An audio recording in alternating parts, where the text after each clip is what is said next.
अस्सलाम वालेकुम रहमतुल्लाहि व बरकातहू। Welcome to the MD CAT edge platform. Dear students, जैसे कि आप जानते हैं हम एमडी कैट के पास पेपर जो उसको कर रहे हैं। तो आज जो पास पेपर जो हम करेंगे ना, वो होगा 2018 का, ठीक है, बायोलॉजी पोर्शन डाउट्स एंड जीएसएमयू का, ठीक है। तो अगर आप हमारे चैनल पे न्यू है तो चैनल को सब्सक्राइब कर दीजिए और बेल आइकन को प्रेस कर दीजिए ताकि जो भी न्यू वीडियो हम अपलोड करें उसका नोटिफिकेशन सबसे पहले आपको मिले, ठीक है। तो चलिए हम अपने क्वेश्चन की जानब चलते हैं। फर्स्ट क्वेश्चन है, in which of the following growth phase the number of bacteria increases the most rapidly. आपको पता है 4 फेज दिए गए, ठीक है। तो उसमें से जो नंबर इंक्रीज करता है वो तो लॉग फेज होता है, लॉग, ठीक है। लैग फेज, लैग का मतलब भी पीछे रहना होता है, ठीक है। लैग फेज में नंबर डिक्रीज होते हैं, ठीक है, कम होते हैं, यानी प्रोड्यूस कम होते हैं, ठीक है। उसके बाद स्टेशनरी फेज में ग्रोथ रुक जाती है बैक्टीरिया की। और डिक्लाइन, जो डेथ डिक्लाइन फेज है, वहाँ पे उनकी ना डेथ रेट जो होता है ना वो इंक्रीज़ कर जाता है रिप्रोडक्शन से, ठीक है। तो इस वजह से ये 4 फेज़ हैं, इनको ना इनमें से एमसीक्यूज़ वो पूछ सकता है। तो इस जो ये इसका ऑप्शन बनेगा, ये बीटा बनेगा, लॉग फेज़, ठीक है। Next question, which of the following simplest form of pathogen causing disease. Pathogen बताना है, ठीक है। इसमें से पैथोजन जो वो प्राइओन्स हैं, ठीक है, प्रोटीन कंटेनिंग वायरल प्रोटीन जो है ना, पार्टिकल, ठीक है। तो ये पैथोजन है। बैक्टीरिया को भी पैथोजन अक्सर कहते हैं, ठीक है। प्राइओन्स को भी पैथोजन कहते हैं। The category of organism which are able to make their own food, जो अपनी फूड खुद बनाते हैं, जो अपनी खुराक खुद बनाते हैं, हम उन्हें क्या कहते हैं। अब देखिए ना, दिए गए ऑप्शन में भी उन्होंने एक हिंट दिया, आटो। आटो का मतलब होता है खुद ब खुद, जो अपने खुद मतलब कि ना खुद सर होते हैं, उसमें कहते हैं आटो, ठीक है। ऑटोट्रॉफ एक ऐसे हैं जो अपनी खुद खुराक खुद बनाते हैं। हेटरोट्रॉफ खुद नहीं बनाते, डिपेंड करते हैं। कंज्यूमर ये खुराक को कंज्यूम करते हैं। उसके बाद डिकम्पोजर, जिस तरह ये बैक्टीरिया वगैरह हो गए, ये भी डिकम्पोज करते हैं खुराक को, ठीक है। तो ये मैंने इसका बता दिया। Next question, the branch of science dealing with fossil record. Fossil record के साथ जो डील करते हैं उसे हम क्या कहते हैं, पैलेंटोलॉजी। पैलेंटोलॉजी जो निकले प्लांट से, क्योंकि फॉसिल फ्यूल्स फॉसिल जो बनते हैं, फ्यूल्स जो बनते हैं वो कौन से, प्लांट्स वगैरह हो गए, एनिमल जो ब्रीड हो जाते हैं कई सौ मिलियन साल पहले, मतलब कि ना, फिर उसके बाद तूफान या आंधी आई तो इस मिट्टी के अंदर दब जाते हैं, तो इस वजह से फॉसिल उनके बन जाते हैं। Next question, which of the following is the manipulation of genetic material for practical purpose. Practical purpose के लिए हम जीन जो मैनिपुलेट दाखिल करते हैं वो कौन सा प्रोसेस होता है, जेनेटिक इंजीनियरिंग इस्तेमाल करते हैं हम नेशनल लेवल पे, ठीक है। Which part of cell does glycolysis occur. Glycolysis occur कहाँ पे होती है, आपको पता है ग्लाइकोलाइसिस कहाँ पे होती है, साइटोप्लाज्म में होती है ग्लाइकोलाइसिस। तो चाहे वो बैक्टीरिया है या मतलब कि प्रोकैरियोट्स है या यूकेरियोट्स है, दोनों के अंदर भी साइटोप्लाज्म में होती है, ठीक है, ग्लाइकोलाइसिस। इनको याद रख लीजिए ना, माइटोकॉन्ड्रिया में, माइटोकॉन्ड्रिया के अंदर दो चीज़, क्रैब साइकिल भी होता है और ईटीसी भी होता है, ठीक है, इलेक्ट्रॉन ट्रांसपोर्ट चेन भी। तो मैट्रिक्स पे क्रैब साइकिल होता है, उसकी इनर जो है ना मेम्ब्रेन पे वो ईटीसी होती है। तो इसको याद रखना। यहाँ से तीन एमसीक्यूज वो मतलब कि ना मैंने आपको बता दिया किस तरह बनता है। Next question, the technique use for identification of criminals. जराइम को जो करने के लिए वो डीएनए फिंगरप्रिंट होते हैं, ठीक है। जो रेपिस्ट होते हैं आजकल उसके लिए भी डीएनए की टेक्निक यूज़ की जा रही है। Next question, which of the following bacteria are able to release oxygen into environment. आपको पता है सियानोबैक्टीरिया बैक्टीरिया की एक ऐसी किस्म है जिसके एक अपना फोटो सिस्टम होता है, ठीक है। और ये ऑक्सीजन रिलीज करते हैं, ये फोटोसिंथेसिस भी करती है लाइक यूकेरियोट की तरह, ठीक है। तो सियानोबैक्टीरिया एक ऐसे है जो ऑक्सीजन रिलीज करता है। बाकी जो बैक्टीरिया है ना, जो purple sulphur bacteria, purple non sulphur bacteria, ठीक है, वो जो है ना वो सल्फर रिलीज करता है, लेकिन जो सियानोबैक्टीरिया ये ऑक्सीजन रिलीज करता है, ठीक है। तो इसका ऑप्शन जो बनेगा ये चार्ली बनेगा, इस चीज़ को याद रखना। तो सिर्फ यही है। अब इसकी सियानोबैक्टीरिया की किस्म वो दे सकता है, नॉस्टॉक दे सकता है एग्जांपल। वो एग्जांपल भी तो उठा सकता है ना, इसकी जगह यूज़ कर सकता था। तो इस चीज़ को भी याद रखना। Which of the following is not the part of RNA. RNA का पार्ट जी नहीं है, डीऑक्सीराइबोज शुगर, ये डीएनए के अंदर होती है, आरएनए के अंदर नहीं होती ये वाली। Next question, referring the sexual reproduction human are. Human क्या है, ह्यूमन आपको पता है ओवी पैरस है या वीवी पैरस है। ओवा का मतलब का आपको पता होगा, अंडा को कहते हैं या बॉडी को कहते हैं, ठीक है। तो हर्माफ्रोडाइट वो होता है जिन पे दोनों होते हैं सेक्स, दोनों जो है ना सेक्सेस एक ही मतलब कि ना ऑर्गेनिज्म पे पाए जाते हैं। वीवी पैरस हो गया, वो ओवी पैरस हो गया, सेल्फ फर्टिलाइज हो गया। तो इसका ऑप्शन जो है ना ये वीवी पैरस और ओवी पैरस, इसका आप लोगों को पता होगा क्या कहते हैं इसको। कुछ ऑर्गेनिज्म होते हैं जो अंडे देते हैं बॉडी में, मतलब कि ना डेवलपमेंट मतलब कि ना अंडे दे के ना फिर डेवलपमेंट जो होती है ना वो बाहर अंडे की सूरत में होती है। तो वो ओवी पैरस होते हैं। कुछ होते हैं वीवी पैरस जिनके अंदर प्लेसेंटा कैम होती है, डेवलपमेंट भी अंदर होती है, फर्टिलाइजेशन भी होती है, उन्हें वीवी पैरस कहते हैं। और जो ह्यूमन है वो भी वीवी पैरस है। Next question, which of the following is not the function of cell membrane. Cell membrane आपको पता है प्रोटीन सिंथेसिस जो है ना, सेल मेम्ब्रेन का फंक्शन ये प्रोटीन सिंथेसिस जो करता है ये राइबोसोम होता है, ठीक है। पहले डे पार्टिकल्स भी इनको कहते हैं, राइबोसोम को पहले डे पार्टिकल्स भी कहते हैं, याद रखना ये।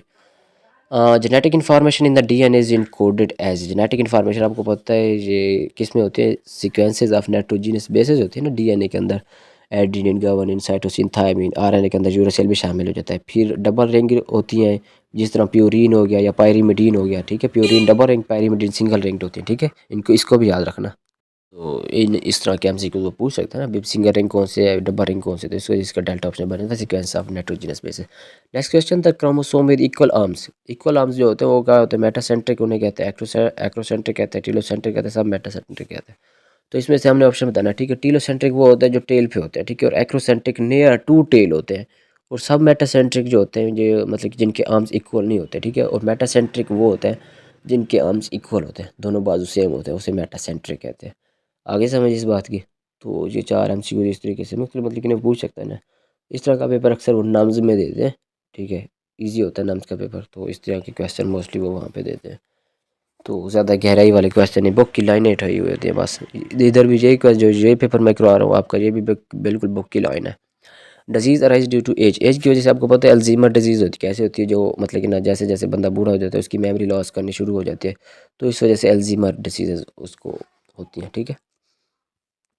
Next question, which of the following endoparasite of human replicate with human cell. Endoparasite वो यानी एंडो अंदर, पैरासाइट पैरासाइट। पैरासाइट आपको पता है कौन से होते हैं, बैक्टीरिया, यानी जो किसी दूसरे ऑर्गेनिज्म पे डिपेंडेंट होते हैं, ठीक है, तो ये बैक्टीरिया ही आना था इसका। The disease cause by protozoal infection, हाँ जी ये आएगा, मलेरिया आएगा, ठीक है। प्रोटोजोआ इन्फेक्शन आपको पता है प्लाज्मोडियम के ज़रिए से, वो एनोफ्लेज एक जो होता है ना मक्खी होती है, ठीक है, उसके ज़रिए से वो मच्छर यानी जिसे कहते हैं उसके ज़रिए से वो अपना वो जो है ना वो जरासूमा मतलब कि दाखिल करते हैं, तो वो प्रोटोजोआ ही होता है, ठीक है, इस चीज़ को याद रखना। Which of the following are divided by fission, fission के जरिए यानी बाइंडिंग फिशन के जरिए, एक ही मतलब ना एक सेकंड में कोई कोई कापियाँ बना लेते हैं, ठीक है। तो ये जो रिप्रोडक्शन का प्रोसेस होता है ना, ये सेक्सुअल और एसेक्सुअल रिप्रोडक्शन कहाँ पे होती है, बैक्टीरिया में होती है, ठीक है। बाकी वायरसेस और विरियाइड वो तो रिप्रोडक्शन करती नहीं है, तो इस वजह से फंगस में वैसे बाइंडिंग फिशन होती नहीं है। Next question, in recombinant DNA technology the copy of recombinant DNA are increased by, कैसे इंक्रीज होती है आपको पता है, मल्टीप्लिकेशन ऑफ होस्ट विद मतलब कि राइबोसोमल डीएनए, मल्टीप्लिकेशन होगी तो कॉपी इंक्रीज होगी, नंबर इंक्रीज होगा। The disease cause by nutritional deficiency, nutritional deficiency की वजह से बेरबेरी डिजीज होती है, ठीक है।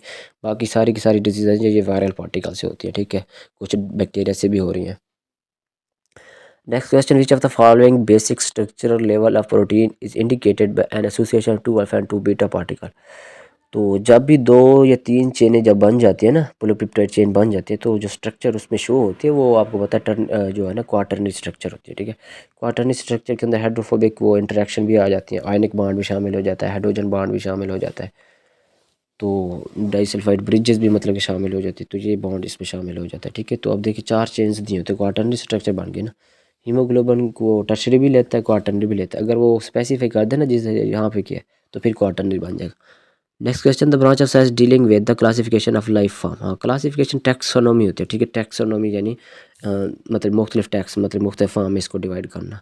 Next question, which of the following is not a part of a human system, immune system, immune system का पार्ट कौन सा नहीं है, फैगोसाइटोसिस भी है, ठीक है बिल्कुल, उसके बाद कंप्लीमेंट प्रोटीन भी है बिल्कुल, साइटोकाइनेसिस भी है, उसके बाद जो है ना अथेरोस्क्लेरोसिस, ये इम्यून सिस्टम का डिसऑर्डर है, इम्यून सिस्टम का नहीं, जो ब्लड सर्कुलेटरी सिस्टम उसका डिसऑर्डर है, इस वजह से। The system responsible for fighting the pathogen, अभी हम पढ़ के आए जो पैथोजन के साथ लड़ाई करने के लिए इस्तेमाल होता है सिस्टम, उसे क्या कहते हैं हम, इम्यून सिस्टम उसको कहते हैं, ठीक है। तो ये डेल्टा ऑप्शन बनना था इसका।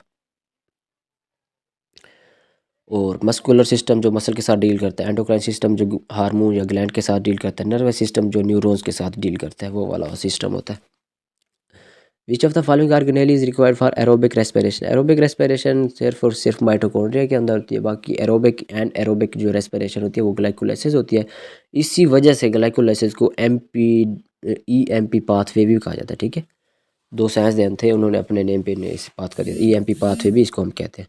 Next question, please mark the kingdom having most conspicuous living organism, जिसके अंदर बहुत ज़्यादा डिफरेंट टाइप के जो लिविंग ऑर्गेनिज्म पाए जाते हैं, आपको पता है किंगडम एनिमल ऐसा जिसके अंदर बहुत ज़्यादा वैरायटी पाई जाती है एनिमल्स की, ठीक है, ऑर्गेनिज्म की। विच of the following phylum of kingdom Animalia does human belong, human किसके साथ बिलोंग करते हैं, कोडेट के साथ बिलोंग करते हैं, आपको पता होना चाहिए, सबसे आखिरी है ना कोडेटा है ना, फाइला फाइलम कोडेटा, तो उसके साथ ये बिलोंग करता है, ह्यूमन फाइलम कोडेटा से लिए गए हैं, ठीक है। मोलस्का, आर्थ्रोपोडा, इकानोडर्मेटा ये ह्यूमन के साथ रिलेट ही नहीं करते।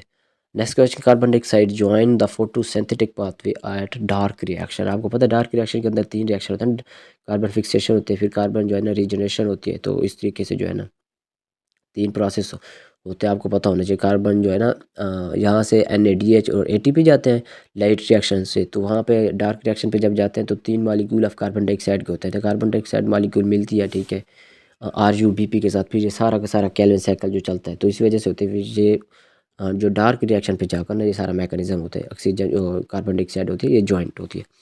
Enzyme found in saliva responsible for the digestion of carbohydrate. Carbohydrate को जो डाइजेस्ट करने के लिए तो वो अमाइलेज एंजाइम होता है, क्योंकि अमाइलेज अमाइलोप्सिन आपने पढ़ा होगा, ये चीज़ें कार्बोहाइड्रेट के साथ रिलेट करती है ना। The process which one molecule of glucose separate into molecule of pyruvate. आपको पता है ग्लूकोज से पायरोवेट का बनना, ये क्या है, ग्लाइकोलाइसिस का प्रोसेस है, ठीक है। और ये साइटोप्लाज्म के अंदर रखा होता है, 2 पायरोवेट के मालिक्यूल बनते हैं, और मतलब कि ना ऑलमोस्ट 10 स्टेप्स लेकर ना ये बनता है, ठीक है। तो ये कौन सा प्रोसेस हो गया, ग्लाइकोलाइसिस हो गया। इजी क्वेश्चन था। Next question, which of the following is a not viral disease. Viral disease नहीं है, वो बतानी है हमने। एड्स भी वायरल डिजीज़ है, malaria influenza, malaria viral disease नहीं है, ये तो किसी मच्छर की वजह से होती है ना, तो इस वजह से बीटा ऑप्शन आना था। अगर वीडियो आपको अच्छी लगी तो चैनल को सब्सक्राइब कर दीजिए, वीडियो को भी लाइक कर दीजिएगा, ठीक है। कमेंट में भी अपनी राय का इजहार पेश कर सकते हैं आप। जज़ाकल्लाह।